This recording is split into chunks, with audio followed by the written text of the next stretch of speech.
The sky was just beginning to lighten as I stumbled into the convenience store, weary and bleary-eyed after pulling an all-nighter. Huddled in a corner, I slurped on a cup of Mr. Chef instant noodles, looking utterly disheveled. When I absent-mindedly glanced up, I locked eyes with none other than Fu Chi, impeccably dressed and exuding the kind of charisma that could make him red carpet ready. He approached, gave me a slow once-over, and let out a meaningful "oh" before asking, "Mu Yanxia, is this what you meant by a fresh start?" Question: what do you do when your ex-boyfriend, looking as polished as ever, catches you in a sorry state devouring instant noodles in a dimly lit corner? Answer: thanks for asking. The grave is already dug. Frozen mid-slurp, I debated whether to swallow the noodles or spit them back into the cup. After a moment's hesitation, I decided to slurp the noodles all the way in. Feigning nonchalance, I said, "Want some? It's on me." Minutes later, the corner gained another squatter. The scene was absurdly surreal. A man, the picture of a high-powered professional, complete with a tailored suit and hair gel, was crouched in a street corner eating instant noodles. No matter how you looked at it, the image didn't add up. Fu Chi peeled back the paper lid of his cup, deftly twirled his fork, and spent an eternity lifting a single noodle to his mouth. "Did you come here just for the noodles?" He froze mid-motion. His hand slipped, and the painstakingly lifted noodle slid back into the cup. "You know," I raised an eyebrow, waiting for him to continue, "I have a morning jogging routine." "Well, Mr. Fu, if I'm not mistaken, your family home is in the east part of the city." I gestured at the convenience store behind me. "This is the west side." And I added, eyeing him up and down, "Do you usually jog in formal wear?" Caught, Fu Chi scowled at me, his eyes brimming with an unspoken grievance. I knew exactly what he was silently accusing me of. In the past, whenever we argued, this was how he awkwardly extended an olive branch. And back then, I always played along. But not this time. I wasn't letting him off so easily. I sighed, stood up, and tossed my empty noodle cup into the trash. "Fu Chi, I've told you before, this time I mean it. If you've forgotten, let me say it again. We've broken up. Stop doing unnecessary things. The noodles are on me, but once you're done, just go home."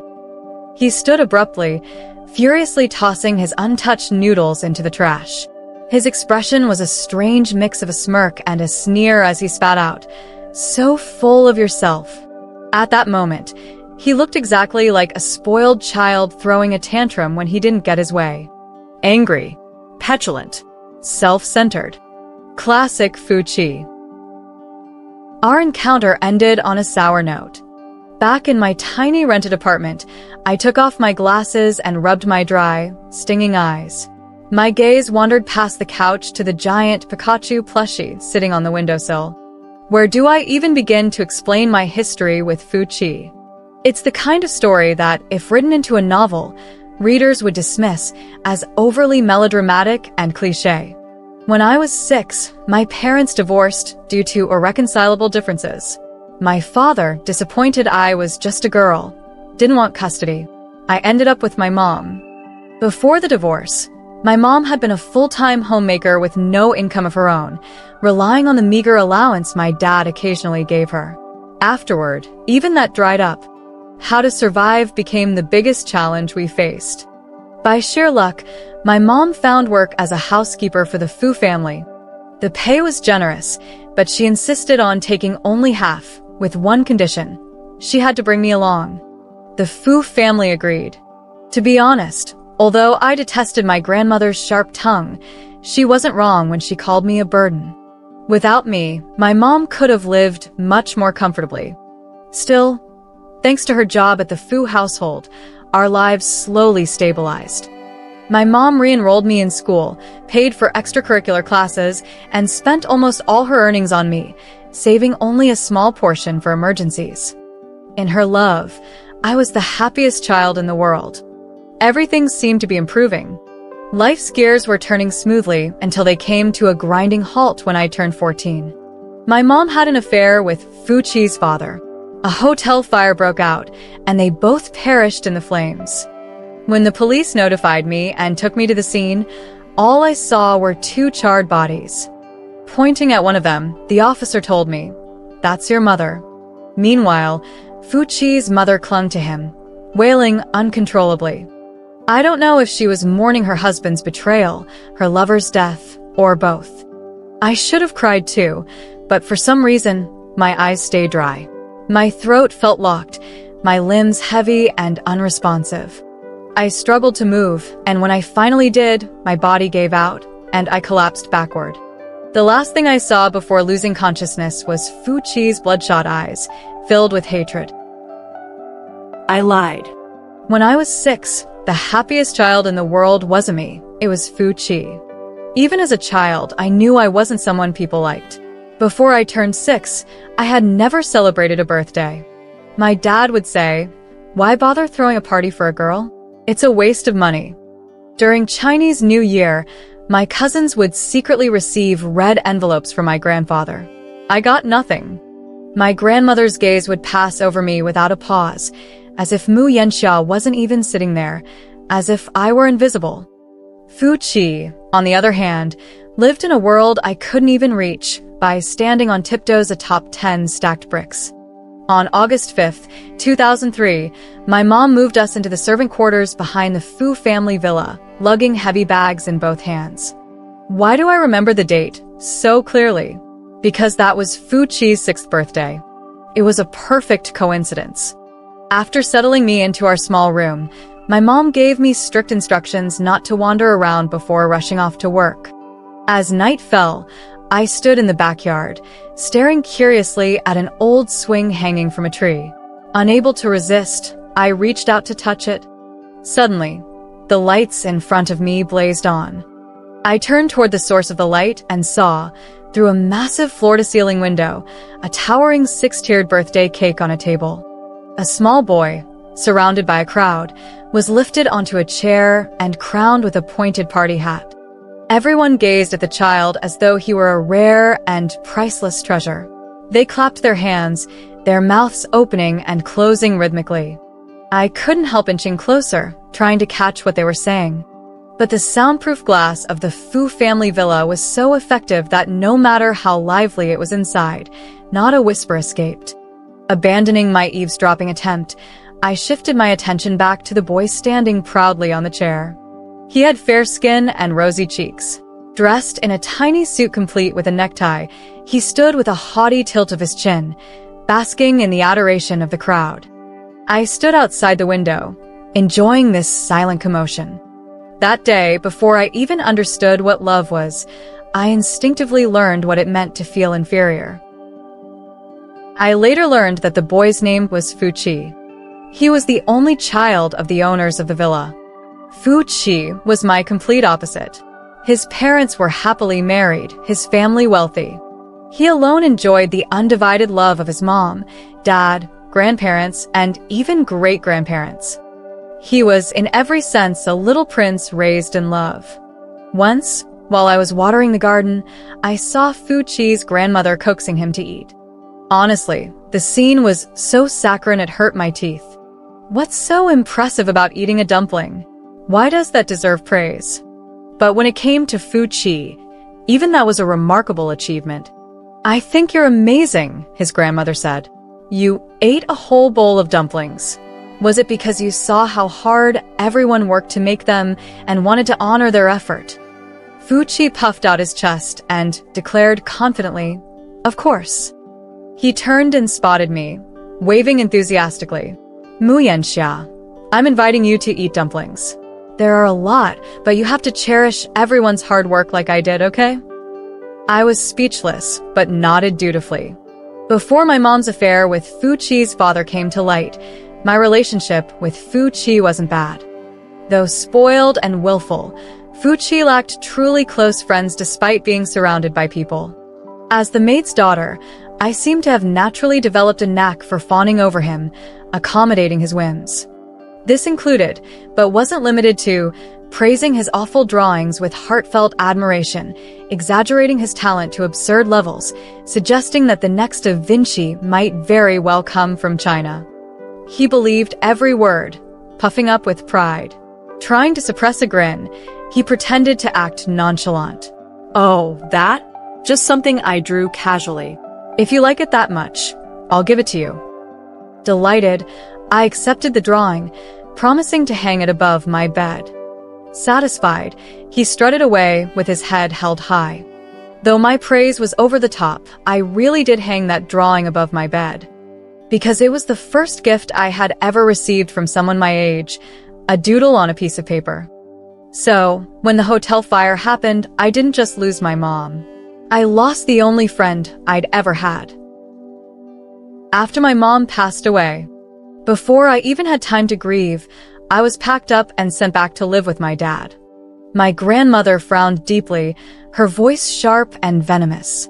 It was our family's misfortune to have married your mom, that wretched woman. She had no sense of decency, dragged us into disgrace, and even after her death, she continues to bring us trouble.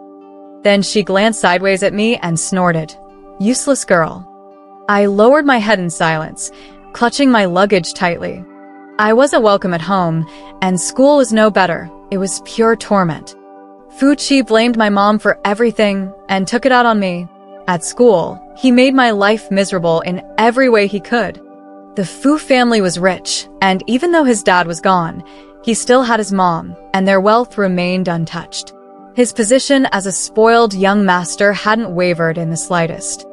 With just one word, he had a group of followers ready to do his bidding, charging ahead like his personal army. He didn't even need to lift a finger. I was already ostracized by everyone. When my homework went missing yet again, my teacher finally lost her patience and called me into her office. "Mu Yanxiao, what's going on? This is the third time this month you haven't turned in your homework." I kept my head down, avoiding her gaze. She sighed. "I know you've been going through a lot at home lately, but that's not an excuse to let herself go. Your mom wouldn't want to see you like this, would she?" I remained silent and eventually left the office with a new workbook in hand. As I walked down the hallway, I ran into Fuchi and his friends. I quickly lowered my head and tried to rush past them. Just as we brushed shoulders, someone shoved me hard from behind. The force was so strong I couldn't stop myself from stumbling forward. I staggered a few steps before falling flat on the ground in front of dozens of people. Laughter erupted behind me. I scrambled to my feet, too humiliated to even look back, and hurried away. My palms were scraped badly, a large patch of skin torn and bloody. I carefully rinsed off the dirt, wincing at the pain. When I entered the classroom, the noise abruptly died down. As I walked to my seat, I overheard whispers from a group in front of me, followed by bursts of laughter that sent chills down my spine. Back then, I wasn't as emotionally strong as I am now. At 14, my self-esteem was still fragile and growing. Because of my mom and the mess with the Fu family, I was forced to stand naked, figuratively, in the center of a crowd, open to everyone's judgment and ridicule. When Fuchi tried to bully me again, I finally mustered the courage to look him in the eye. 2 more times. He was visibly taken aback, frowning impatiently. What? "If you keep this up, after 2 more times, I'll fight back." He let out a mocking laugh, looking at me as if I were trash. "And what can you do?" I didn't answer. I just lowered my head and walked away. The next time he pushed me, I said, "One more time." "You won't get the chance," he sneered, his disdain growing. "Stop trying to act tough." I pulled a cloth strap from my bag and began wrapping it around my hand. "Fuchi, I moved into your house when I was 6. You probably don't know that my mom signed me up for extracurricular activities back then. You never care about anyone else, so of course you wouldn't know I took boxing classes." I lunged forward suddenly, landing a textbook-perfect punch on his right cheek. He fell to the ground as I pinned him down with my knee on his chest. Ignoring the disbelief in his eyes, I spoke slowly and clearly. "My mom destroyed your family. You hate me for it, and I accept that. She was my mom after all. But the real culprit was your dad. If he hadn't cheated, my mom wouldn't have become the other woman. It takes two to tango. Neither of them was better than the other. I owe you nothing." The room fell silent.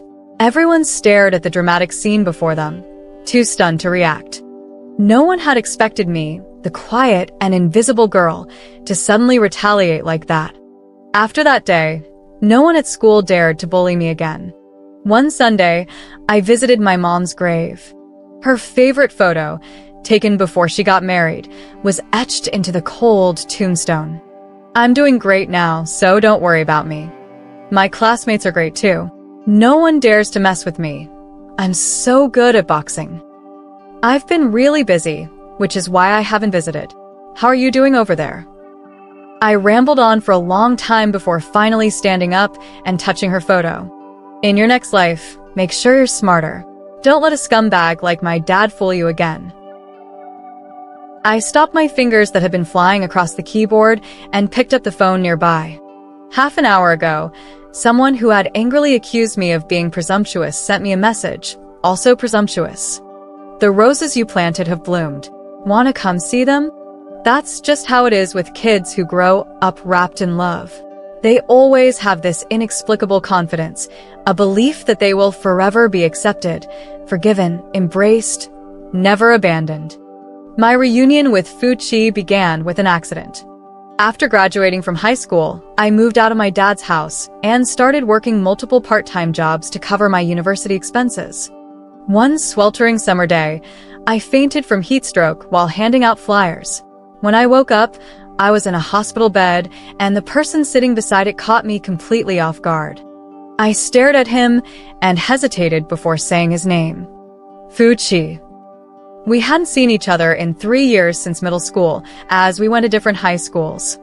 He pursed his lips and explained, "Yeah, I happened to be passing by and saw someone collapse. I didn't realize it was you." Awkwardly, I replied, "Oh, I see." After exchanging just 2 sentences, silence fell between us. After a while, he broke it. I'm sorry." I looked at him confused. "Huh." Lowering his head, he said, "For everything that happened back then, I'm really sorry. You were right, it wasn't your fault. I took my anger out on you." I shook my head at him, though a pang of bitterness stirred in my chest.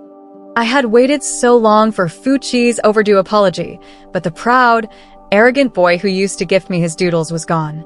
Perhaps guessing that I was struggling financially, Fuchi started introducing me to part-time jobs that paid well. Thanks to him, I earned enough to cover my living expenses before the semester started. I also secured a student loan which allowed me to attend university. University offered me a broader platform, exposing me to things I'd never encountered before. By chance, I began writing novels. When I received my first payment, I thought about how Fuchi had helped me and dialed his number, a number I knew by heart. "Thank you for recommending those part-time jobs. Are you free? I'd like to treat you to a meal." That meal marked a turning point in our relationship. During the meal, Fuchi's mom called him. He answered, glanced at me, then slightly turned away to talk. Psychology books say this is an avoidance gesture. "Yeah, I'm having dinner." "With whom?" He glanced at me again, paused, and then said, "A new classmate." He lied. After he hung up, neither of us brought up the call.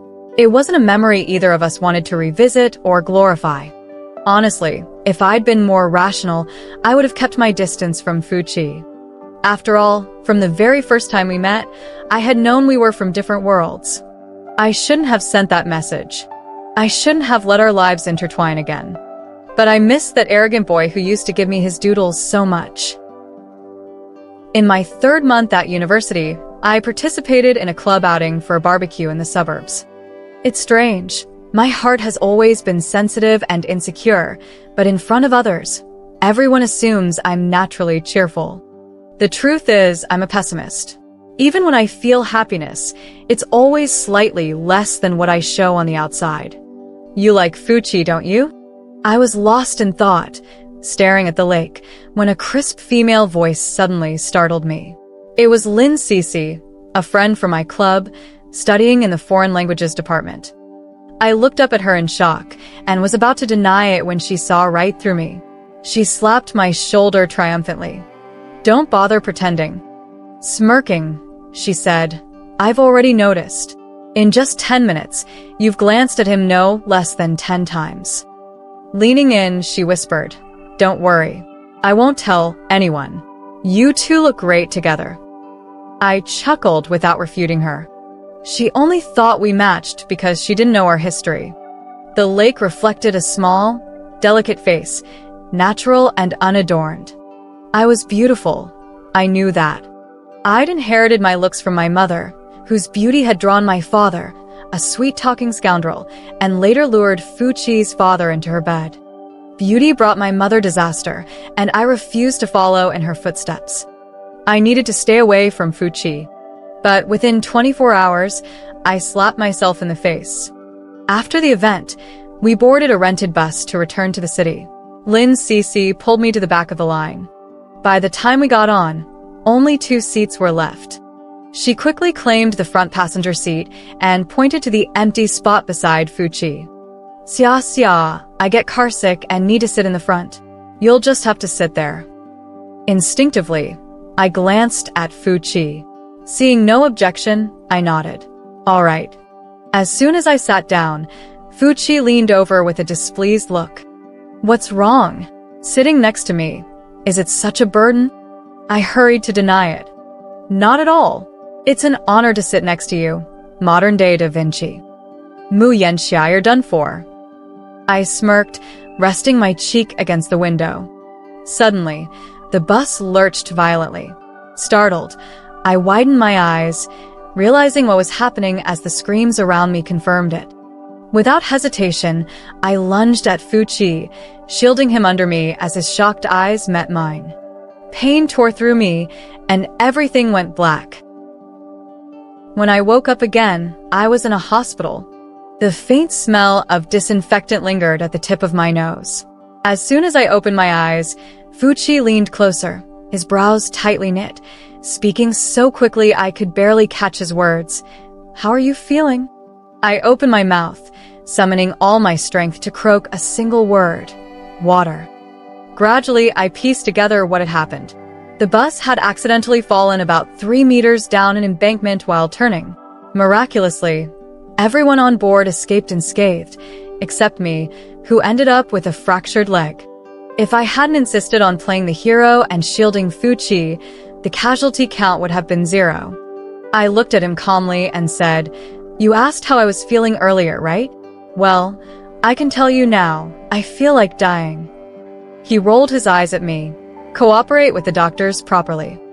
After the doctors left, I leaned against the pillow, munching on an apple Fuchi had clumsily peeled, leaving it so uneven it was practically just a core. "Why did you do that?" he suddenly asked. I paused, a giant question mark hovering over my head. "What?" "I thought you hated me. Even though you never said it outright, I always felt that way. After all, I treated you so horribly back then." Looking into his unusually earnest eyes, I finally understood why I kept abandoning my principles and drawing closer to him.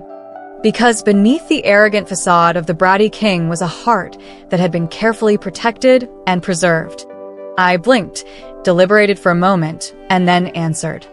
"Maybe it's because my childhood was too miserable." "What?" "Because I was subjected to so much malice and hurt as a kid, I developed a stronger tolerance for it. Things like shoving me around or stealing my homework, those little tricks you thought were so terrible were nothing compared to real cruelty. If you'd grown up in a family that valued sons over daughters and treated its daughters like weeds, surrounded by brawny cousins, you'd understand what true harshness looks like." I kept that answer in my heart unsaid. I didn't want to tell Fuchi the real reason. Instead, I gave him a different answer. Looking straight into his eyes, I said, "Because we're even now." I raised my fist as a reminder. "Don't you remember? I got my revenge a long time ago."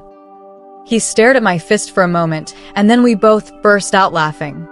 To my surprise and delight, the bratty king hadn't disappeared with time.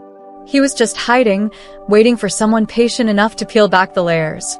Beneath his proud exterior lay a bright, radiant heart. The next morning, just as I was about to leave the house, I noticed a potted plant by the door. Upon closer inspection, I realized it was a vibrant, blooming rose, the very rose I had planted at Fuchi's place. I glanced around, but there was no one in sight. Smiling, I picked up the pot and carried it inside. A breakup is a breakup. But the flower didn't do anything wrong.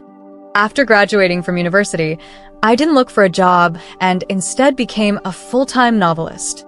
Over time, I achieved modest success.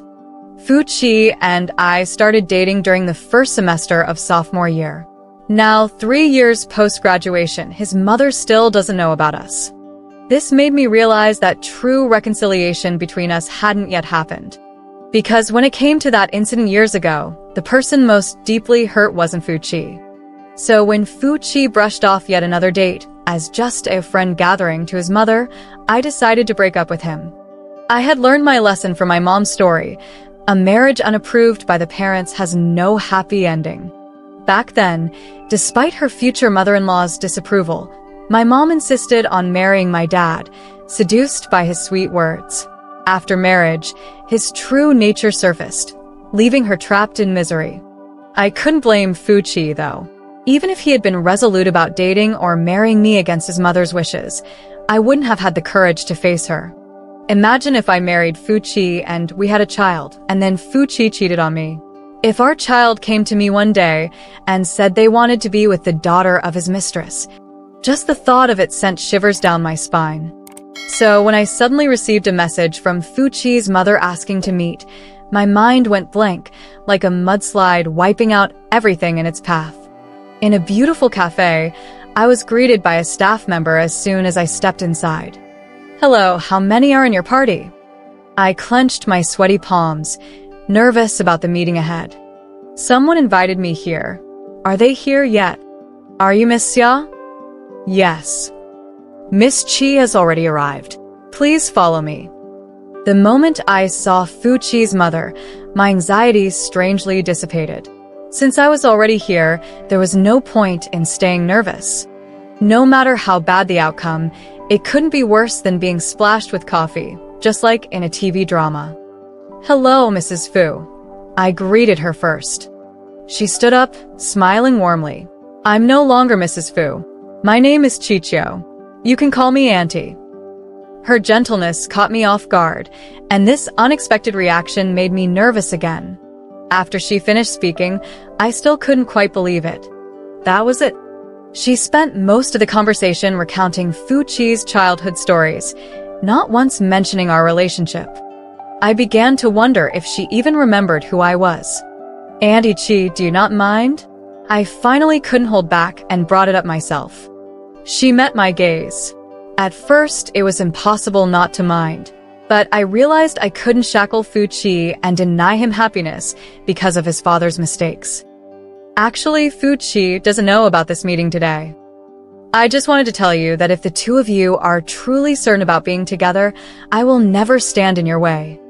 Looking into her gentle eyes as she spoke about Fuchi, I finally understood why he turned out the way he did. Because he had received such pure, unconditional love. A love unbound by gender, intelligence, or anything else, simply because he was her child, worthy of wholehearted, unwavering love. After leaving the cafe, I walked home along a quiet path. Back in my neighborhood, I spotted Fuchi peeking around the greenery. I quietly snuck up behind him and spoke menacingly. "What are you doing here?" Startled, he turned around and stammered, unable to come up with an excuse. I kindly reminded him, "Were you looking for your rose? I just happened to find a potted one today. Want to come and take a look?" Finally, I offered him a way to patch things up, a sign of reconciliation. He feigned reluctance. "Well, I guess I could take a look." If humans had tails, his would undoubtedly be wagging high in the air, radiating smugness. Noticing the irrepressible smile tugging at his lips, I stood on tiptoe and kissed him lightly on the corner of his mouth. The precious rose I once thought I could never touch had quietly bloomed by my side.